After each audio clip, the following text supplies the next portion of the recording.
Welcome to Houston Home Talk, featuring all things real estate in the Houston area. We'll interview real estate professionals, local business owners, and special guests from right here in the Houston community. This is where you get the inside scoop about what's new in real estate, new community openings, and business openings, and much more. The Houston Home Talk Show starts right now. All right, guys, welcome. What's up? This is James J, and welcome to Houston Home Talk. I am excited today to have my man, Mike Wall from Dayton, Ohio. What's up, Mike? How are you today? Yes, sir, baby. I'm so happy to be here, man. I'm so happy to hopefully be able to drop some value on your audience today, brother. Yeah, listen, I have been watching you now for several months as you have been doing a lot of interviews with a lot of the new people that have been moving over to eXp Realty. I want to say thank you because a lot of the content that you've been providing, I know I've used it, I've forwarded it to people, and I know that the value that you're providing is helpful to a lot of people. So you and I met in New Orleans last month. I've been watching you for several months, but as soon as we met, there were several people that came up to you and said, "Hey, thanks, Mike." So I know you're reaching people. Yeah. You're helping people because a lot of people can't do what you're doing in the way that you do it. So thank you for that. And I wanted to ask you, so I want to just kind of start. So you've been doing a lot of these interviews, a lot of Facebook Live interviews. Yeah. I want to get people introduced to you, but I want to ask you real quick, what's been the response from other people to the interviews that you've been doing with the new people that have been joining eXp? Yeah, no, it's a great question, man. And it's really been overwhelming, more so than I even thought. And really the whole reason, if I back up and just tell you the reason why I started doing the podcast, right, is because I knew that we were building something special.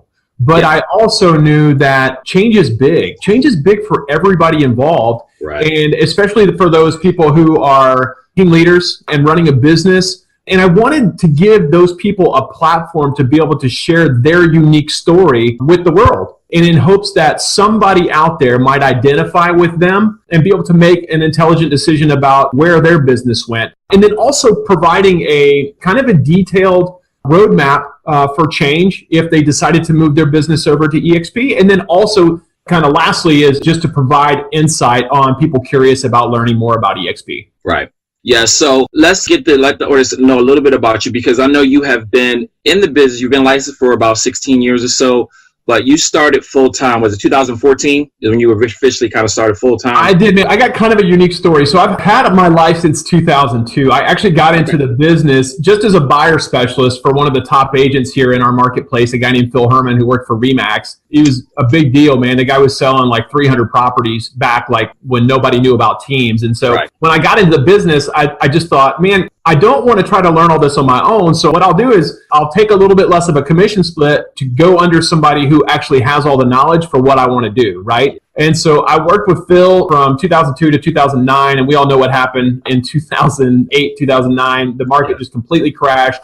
And so I actually got out of real estate. I kept my license, but I went to work back in corporate America. And I did that for 5 years. I was working for a company that was based out of Blue Ash, which is a suburb of Cincinnati. Okay. And I was selling copiers, man. And it is a grind doing that. And I did that for 5 years. I knew I wouldn't do that long term, and I knew I would get into real estate. Right. So in 2013, in about October, I started calling the expires in 2013. And in 2014, May, I had 44 listings. And I went to my wife and I said, honey, it's costing me more to be at my corporate job than it is to be here in real estate. And she said, you know what? She said, do your thing, man. And that first year I went out and sold 57 houses. Second year in the business, sold 104 houses. Third year, sold 187 houses. And then fourth year, sold 309 houses, and just haven't looked back, man. And there's so much obviously that goes in between there, because now, you know, I'm operating as a team. I've got some great team members. I got a great business partner now, and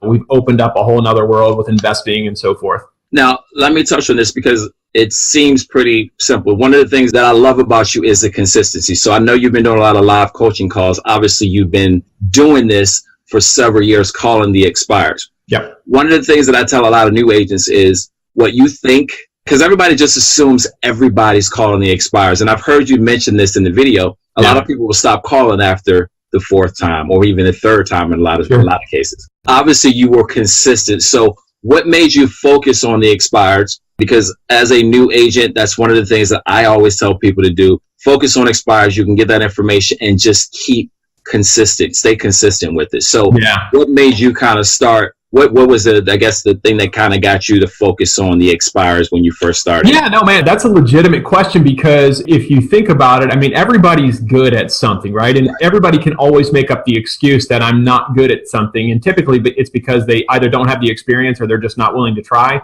Mm-hmm. But for me, when I moved here, I went to high school and was raised mostly in the Dallas-Fort Worth area. And then I moved to Ohio and went to college at Ohio State, go Bucks. And I met my wife there. And my wife was from this small town, which is in northern Cincinnati, southern Dayton suburb called Springboro. Okay. And I didn't have a personal network. And so I didn't have a lot of people that I could tap into. So I just thought, well, what is the next best thing? And I knew, I could grind it out on the phones because I had done that in B2B sales, selling copiers, right? And so there's no science behind it, man. I just did it. You talked about consistency, and that's really what it was. It's just doing it. It's like repetitions in the gym, right? It's like every day you show up, you put in your reps, you work hard, and then the magic just starts to happen, man. Right. Yeah, that consistency thing is very difficult, especially for us, because there's no one to tell us to do anything. Right. And so everyone wants to get in the business, but then lacking the discipline to do what you did for 3 years and still continue to do to this day with the expireds. It's something that I tell you, is you have to have a schedule and you got to work it. It's hard to do. It is hard because stuff comes up, but it's hard to stay consistent. But if you really want to make it, and you're a prime example, everybody that's calling these expireds, they're not doing it consistently. They just don't. I know it. In Houston, it's the same thing. We've got 30,000 agents here. We've got a lot of expireds. Yeah. But of that 30,000, there's only a handful of people that are actually consistent with it. Yeah. And so I admire the fact that you knew that and you stuck with it, and clearly it works. I want your audience to understand something too, James, is that the great thing about calling the expireds is not everyone's going to say yes, right?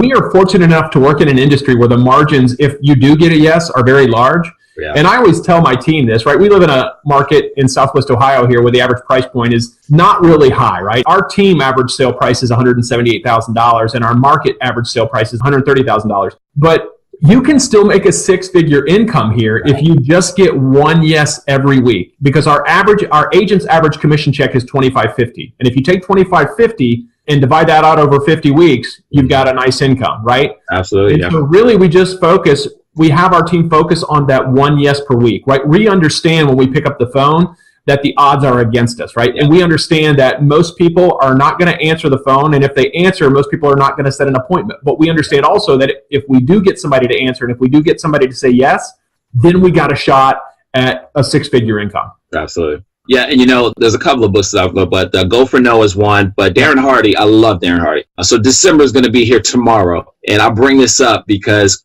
his book talks about the format, this habit. And what he used to do when he was in real estate back in the day, he would just look for no's. Because the more no's you get, you're just closer to that yes. At some point, somebody's going to say yes. And I'm a huge Darren. The Compound Effect, that's the name of the book. Compound Effect. Love that book. Usually we'll bring it up every single year around this time of year, and I go through it. And I'll peruse through it during the year, because it's a great book about the discipline of habits. In this business, it is key to everything. Is self-discipline to be able to continue to do that kind of. So props to you on that. Now, I wanted to ask you, so I heard in the interview that you had mentioned that you had, back when you started full-time back 2014, 2015, I guess a couple years into it, you switched from the Wall Group over to Love Ohio Living, LOLT.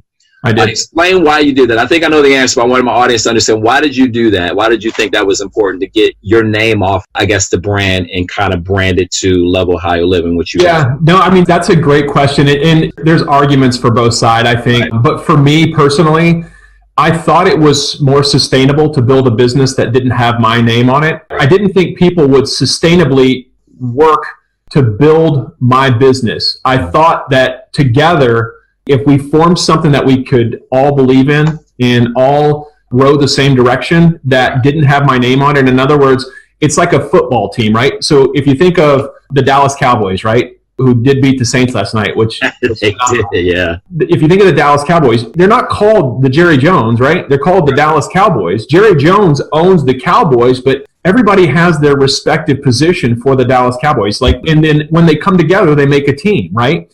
And so what I wanted to do is I wanted to take the Love Ohio Living team and I wanted to galvanize everybody around that.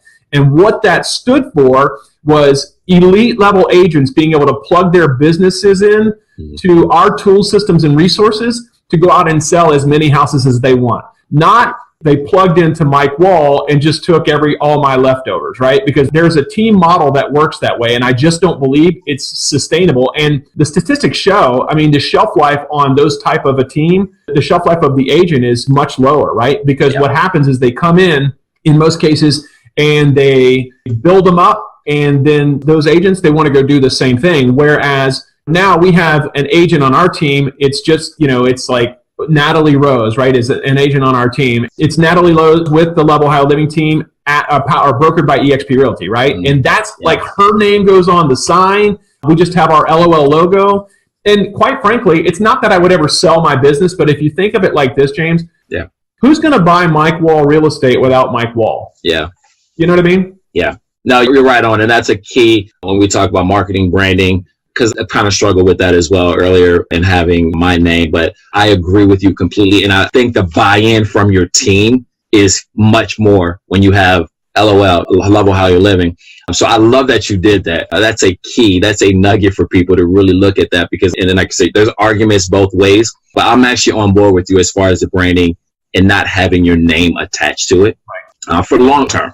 Long term, that's a great idea. So good information there. So let me ask you, so from all the interviews that you've been doing with a lot of the eXp agents that have been boarding, it's been absolutely crazy, the growth that we've had. You joined back, was it February of this year is when you guys moved over? Yes, sir. Yeah, it'll be a year in February. Keller Williams. Correct. You moved over. What's been the best, or I guess most surprising thing, specifically from the people that you have interviewed? Because you've done, I don't know if you got off the top of your head, how many people you've interviewed since you started the show, but we're probably around 20, 25 at this point. Okay. Yeah. Okay. So what's been maybe one of the biggest surprises, or maybe common similarities? Because everybody's story is a little different. I probably have watched virtually every video interview that you've done. Everybody's story is just a little bit different. But what have you found maybe something that's maybe been similar from a lot of the people that you've spoken to? Yeah, I have something instantly pops to mind, and because it really not only has it surprised me that this is that I've learned from them, but it is something that we never expected when we came over. And I'm learning now when I talk to people in those interviews is that it's the same thing for them, right? And what I'm learning is that it's the community that we've created. So it's the people that now we're able to tap into, right? Because like Jay Kinder and Mike Reese, the NAEA group, right? They used to run this mastermind that was like a $25,000 buy-in, right? And now they're doing that mastermind for free. Yeah. Right. And how many, like we're talking about, Kinder was like the number 1, number 2 guy for Coldwell Banker in the world at one time, right? Yeah. And so he's one of the smartest guys in real estate. And when you're able to plug into those guys, like I could shoot him a text right now and get a response from him, right? And the same thing with Kyle Whistle, the same thing with Dan Beer.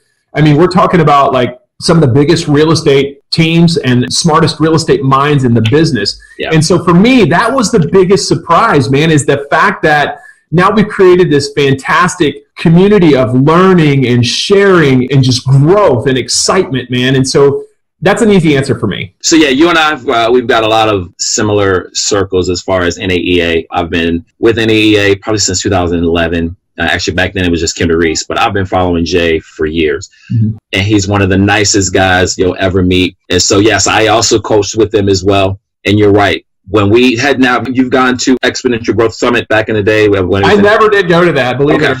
Yeah, I never went to it. I coached with NAEA, but I did to Exponential Growth. Right. So the funny thing now is that with EXP, with all these big name agents moving over, and you're right, the community and the collaboration, I know we keep using these words over, but it's true. I mean, when you're in it, you and I we're here, where we both are at EXP, and so we've been able to see it. But the fact that you're right, that I could call Jay right now.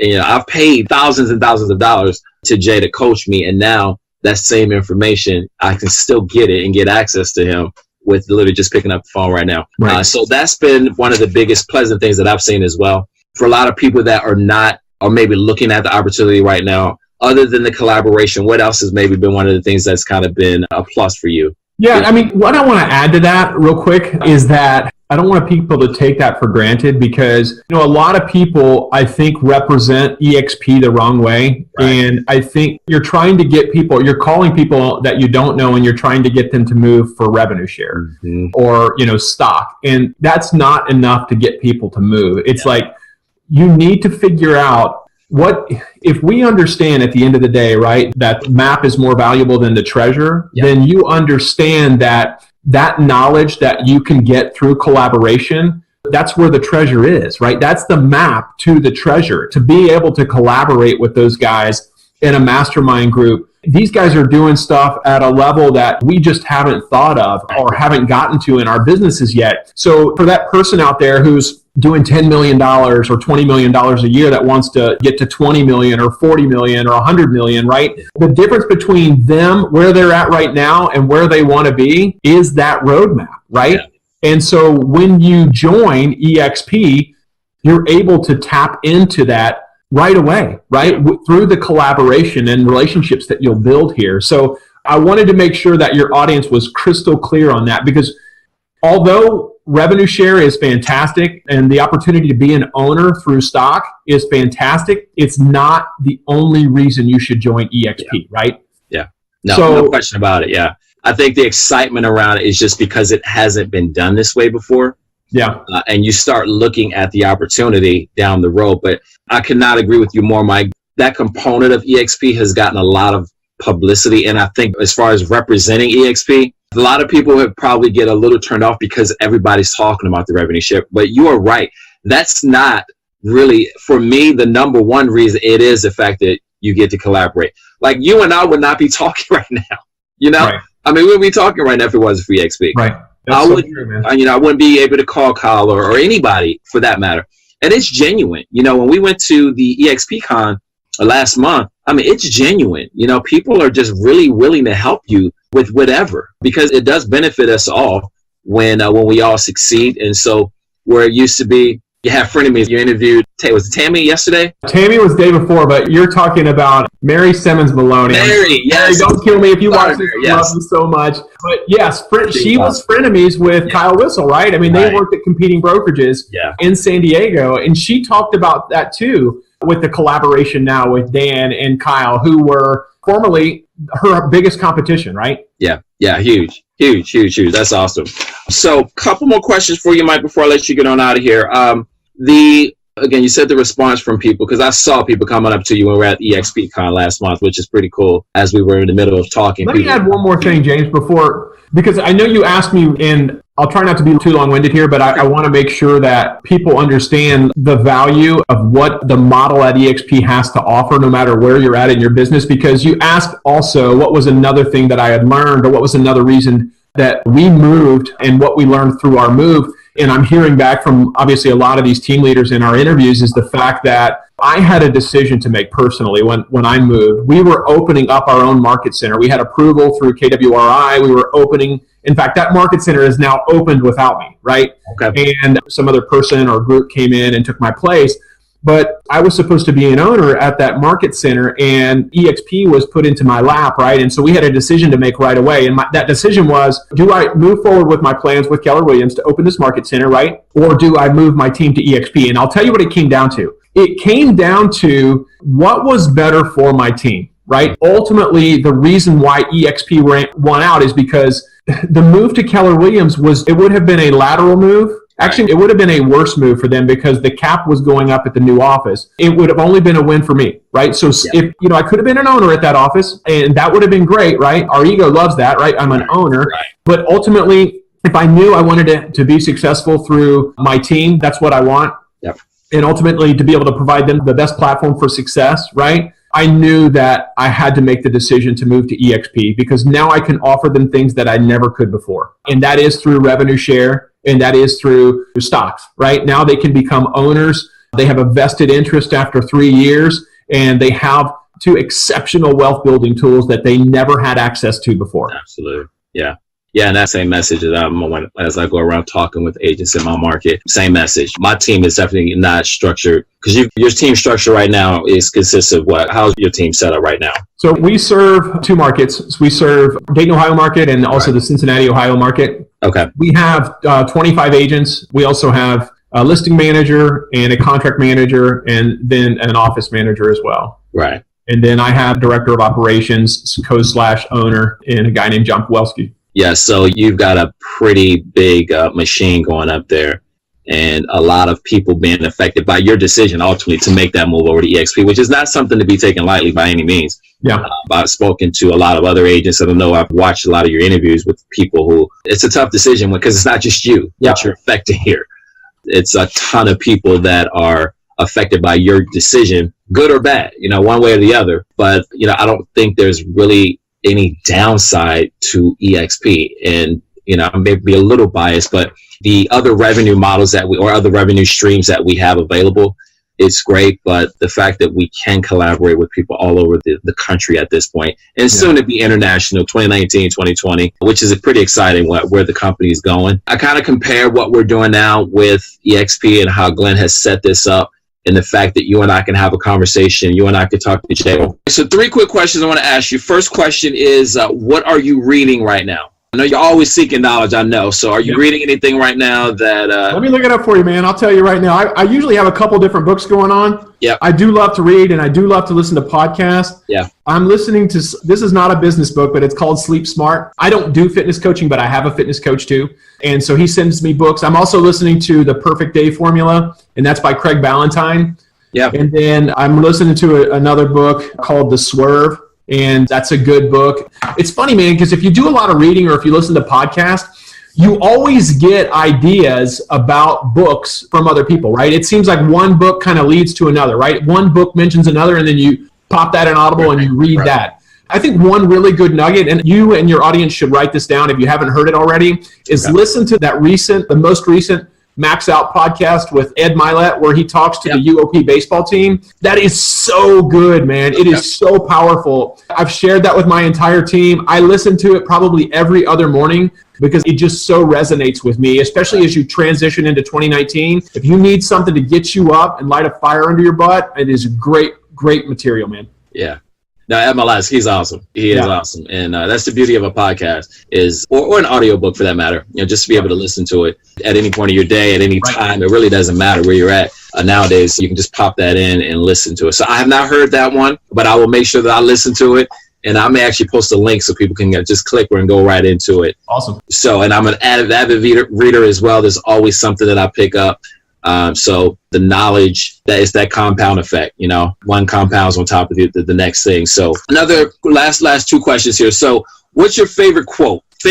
Man, that's a good one. I think it's probably changed throughout time. I think my favorite quote, it is probably really cliche at this point, but it just so resonates with me, is the old Zig Ziglar quote, is that you'll get what you want if you can help enough other people get what they want. That has not always been true for me, but as I've grown in my business, I've learned that my success will ultimately be a product of the success that I help others have. Yeah. No, that's awesome. Zig Ziglar fan, goodness gracious, as well. So that's one of my favorite quotes. The other one is either you're going to be being a meaningful specific or a wandering generality. It's huge. And especially for realtors, because most realtors are not meaningful specifics. Right. I mean, they're just we know that.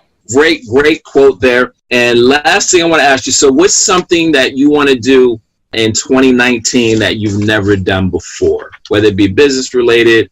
Obviously EXP is kind of in explosion and growth mode right now, but what's something that maybe want to do in 2019 that you've never done before? Well, that question comes at a really opportune time for me because we're actually in the middle of opening up our own mortgage company, the P&L model. So I'm actually really excited to play around with that a little bit. I think there's a huge opportunity not only to add more money to the bottom line, but to also provide a level of service that most other real estate agents can't provide, because this is going to be set up just so, especially at first, just so this person is servicing our team.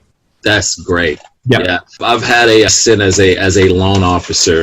I think there's no better mortgage advisor like yourself, because you are on that side and you can speak to what your clients are really wanting and really be able to direct if it's going to be your mortgage company or whoever you're working with or partnering with on the mortgage side, to really provide a really, really good value for people. Because I know you've experienced it. I've experienced it with mortgage companies that it amazes me that some of these mortgage companies exist, or lenders, should I say. Yeah. I've had people just completely disappear during the process. Yeah. Which is amazing to me. So that's But exciting for me. it's amazing. So that's a great opportunity. And I think with your background, there's no way that you will not be successful with that or anything else that you do. So Thank you, sir. that'd be great. So, well, listen, again, I am a huge fan. I admire everything you've been doing. You're one of those people, when you meet them, you just like them. Like, literally, I met you, we shook hands. I'm like, I just like this guy. Likewise, my man. Likewise. So I've got to get up to, and actually one more thing we got to talk about real quick. The most important thing, will Ohio State be in the playoffs or not? Man, at this point, does it even matter? I mean, it's whoever's going to play Bama and lose, right? Right. That's true. Yeah. No, I love my Buckeyes, but I'm also a realist, man. Yeah, absolutely. Yeah, it's going to be quite interesting. Well, but anyway, I appreciate your time, Mike. Thank you so much, man. Thank you. Keep doing what you're doing. I will continue to promote you as much as I can. If there's anything I can help you with, let me know. Yep. And appreciate your time, man. You have a great one, and we'll catch up soon. Likewise, and if anybody's interested in that free coaching that you mentioned, they can go to liverealestatecoaching.com and sign up there. I'd be happy to take on anybody for 30 to 40 minutes and just really dive deep into any area of your business you're looking to improve. I will post a link on the podcast as well, and I'll actually put it on here so people can get that link and access what you're offering there. But yeah, can't go wrong. Free strategy call with Mike. Reach out to him. He's an awesome agent. Great example of consistency and professionalism. I really appreciate what you're doing, Mike. So we'll catch up soon, brother. You take care. All right, man. Thanks so much, James. Appreciate it. All right. Bye-bye. Good luck.